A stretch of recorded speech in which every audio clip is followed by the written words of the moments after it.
right, Larry Krueger here from the Pig and a Pickle Crew Show with a little 49er recap video from week 6. And the sponsor of today's video is Mojo Fantasy. Man, I love using the Mojo Fantasy app, and I'm excited to announce that I'm partnering with them to do a jersey giveaway. It works really easy. You just check the link in the description. Make sure you use the promo code Krug. You'll get up to $100 matched on your first deposit, and it automatically enters you to win a jersey from either Brock Purdy or Nick Bosa in your size. So how about that? All you got to do is check the link in the description. Make sure you use that promo code Krug. You get up to $100 matched on your first deposit, and it will automatically put you in the running for a Brock Purdy or Nick Bosa jersey, which we will be giving away on Thanksgiving after Niners Seahawks in the postgame show. All right, let's talk a little bit about the 49ers and week 6. It was mostly bad. There was some good, there was some bad, but obviously the Niners lose for the first time this year. Really, it came down to two things. Run the ball, stop the run. That's how you win football games. The Niners didn't do either. The Browns did a great job at defending the Niner run game after that first drive. The Niners missed 18 tackles and couldn't stop Ford or Hunt or Goodwin or Njoku, and really didn't stop the Browns' run game, which went for over 7 yards a pop. And the Niners came in allowing an average of about 65 yards a game on the ground. They gave up 160 on the ground. So that was it. That was the major part of why they lost. Now, let's get into some of the other things as well. Brock Purdy was clearly not great. In the first half, he bounced the ball to Ray McLeod. He overthrew CMC. And then when the ball got wet in the second quarter, he really struggled. He had one really poor throw to Kittle that was way off target, another that fell off of his hand as he tried to throw it. And then in the second half, Purdy had 3 really bad passes as well. He had a tip pass by Jeremiah Owusu-Koramoah.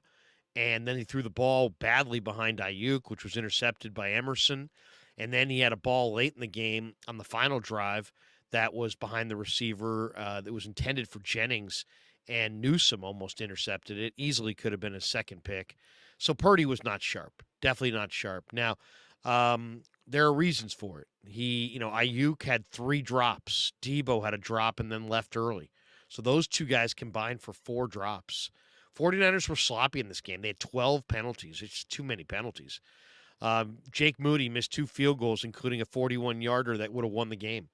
There were 2 horrendous, crushing penalties. The personal foul on Gibson was the most painful on 3rd and 10. Would have been a 4th and 10. Said it was an automatic first down with 15 yards tacked on. And then Mooney Ward was called for a defensive hold that was not a defensive hold. It was a phantom call. If you said to me, what didn't I like about Kyle Shanahan's game plan, there wasn't enough running overall. They were going up against the number 1 pass defense on a cold, mucky, rainy day. It should have been a 60-40 run-pass split, and it wasn't. There was more passes than runs, and there weren't enough runs for J.P. Mason. He's a big power back. He had 5 runs. Run the ball more, and run the ball with J.P. Mason. There were some excellent individual plays in this game. CMC had a 14-yard touchdown catch and run on the shovel pass. Brandon Ayuk hurdled Emerson along the sideline. Juwan Jennings buried Denzel Ward with a block. Jennings had a second quarter grab on a post pattern that was a thing of beauty. Fred Warner had a pick. Oren Burks had a hustle tackle on Amari Cooper. Nick Bosa batted down a pass. Ray McLeod had a nice jet sweep. Randy Gregory looked good. He had a sack on a TE stunt. Eric Armstead had a beautiful tackle for loss against Kareem Hunt. Nick Bosa had a big sack late on a blitz where he shook free. Demo Lenore had a big interception and return down the sideline. J.P. Mason then scored on the next play on a touchdown run, a leap into the end zone. Randy Gregory had another play where he had a tackle for a loss against Jerome Ford. And Demetrius Flanagan-Fowles made a diving pass breakup that was also a thing of beauty. So the Niners had some good points in this game. But George Kittle was a total non-factor in the passing game again. The injuries mounted. They lost CMC. They lost Debo. Trent went down and then came back. Greenlaw was inactive. And the Niners really felt the brunt of that. It's 2020 hindsight, clearly, but I thought Kyle Shanahan should have run at least one more play before trying that fourth quarter field goal. to try to get more yards. I felt like that in real time. I thought that was highly conservative. It just also felt like the Niners suffered an emotional letdown after that Dallas Sunday night victory. The Browns also had a major rest advantage coming off their bye, and they looked fresher. They looked better prepared. So, some key questions I think emerged. Will the Niners wind up calling the veteran kicker Robbie Gould? Will John Lynch be able to add a true difference maker before the trade deadline on November the 1st? These are, there's some interesting elements or questions coming out of this game. The Niners came into week 6 averaging 33 points per game. Then they lose two of their best players in McCaffrey and Debo, and then the offense stalled out in a big way. Purdy was not good. He had a career worst 55.3 passer rating. The Niners scored just 10 points after the opening drive. 7 came on a drive that began inside the 10-yard line following the Demo Lenore interception. So, the number one thing that stood out to me in this game, George Kittle has got to be a bigger part of this offense. He was only targeted twice. He finished with 1 catch for 1 yard. I mean, that's a huge misuse of one of the biggest and best tight end weapons in the game today. And over the past 3 weeks, Kittle's been targeted 7 times. That's not nearly enough. He had 3 touchdowns against Dallas, but he needs to be utilized outside the red zone. He's only been targeted 25 times on the year. That's fewer than Cole Kmet. That's fewer than Tyler Conklin. That's fewer than Jake Ferguson. I mean, Kittle is a great blocker, but, man, they need to target him more in the pass game, and they need to get him more involved, like, immediately against the Vikings next week. I'll give the Browns and Stefanski a little credit. Their run game was creative. They used misdirection, pre-snap motion. They had a variety of blocking schemes. They leaned on Kareem Hunt and Jerome Ford. They didn't have Joel Bitonio. They didn't have Nick Chubb. They're out there with P.J. Walker making his first start of the year in place of Deshaun Watson. And they ran for 160 and a touchdown on the ground over 30 carries, 4.7 a pop. So the Niners did play a lot of cover 2, which is, a little bit easier to run against. They did miss 18 tackles. The bottom line is the Niners really missed Dre Greenlaw, and just shows the impact that Greenlaw has on them when he's out there on the field. And after the Niners kicked their field goal to go up 10-7, they had a 30-yard drive that ended in a punt. Their next 7 drives had a net of minus 5 yards. Until that final drive, the Niners just could not move the ball. So, finally Purdy had a bad game. It took 11 regular season starts, but he first had his first real bad one as a pro. 12 of 27, 125 yards, 1 touchdown, 1 pick, 55.3 passer rating.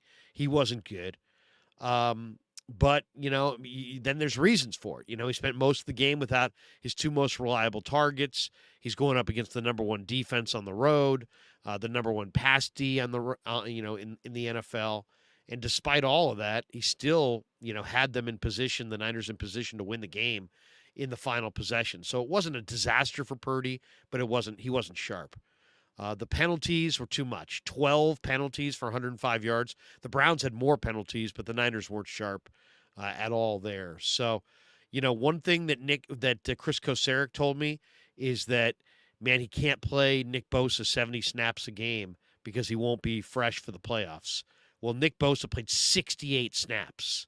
So the Niners may need more depth along their defensive line at the edge rusher position. Cleveland Farrell and Randy Gregory both look pretty good. They led the defensive line with 3 pressures each. Gregory's definitely going to play more in the weeks ahead. Gregory and Bosa both had sacks. Good to see Javon Kinlaw play well. Kinlaw had 29 snaps. He was the highest graded pass rusher from Pro Football Focus with a 75.0 grade. On the offensive line, Colton McKivitz had the highest graded pass blocking day at 69.2. Brendel finished with the lowest grade at 36.2.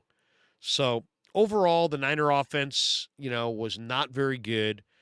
They only scored 7 points in the second half, with 6 of their final 7 drives lasting 3 plays or less. So they just couldn't sustain drives.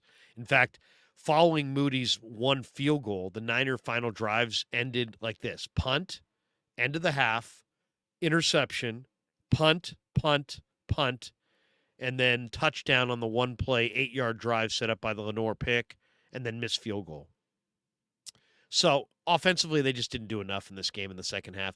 The 17 points from the 49ers was a season low. First game this year that the Niners fell beneath the 30-point plateau.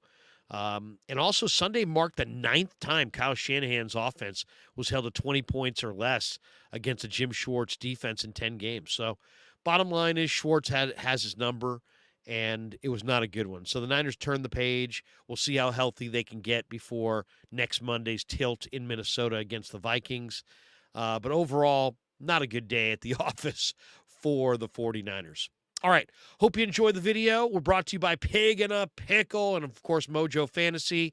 I'm loving Mojo Fantasy. Once again, check the link in the description for Mojo Fantasy and use that promo code KRUG, K-R-U-E-G, and get up to $100 matched on your first deposit, and it automatically enters you for a chance to win either a Brock Purdy or a Nick Bosa jersey. And it's going to be a pool of it's not going to be a pool of millions of people. So if you enter, you're going to have a great chance to win that jersey. We'll award that in the postgame show after Niners Seahawks on Thanksgiving night. And, of course, thanks to all you guys for supporting The Krug Show on YouTube.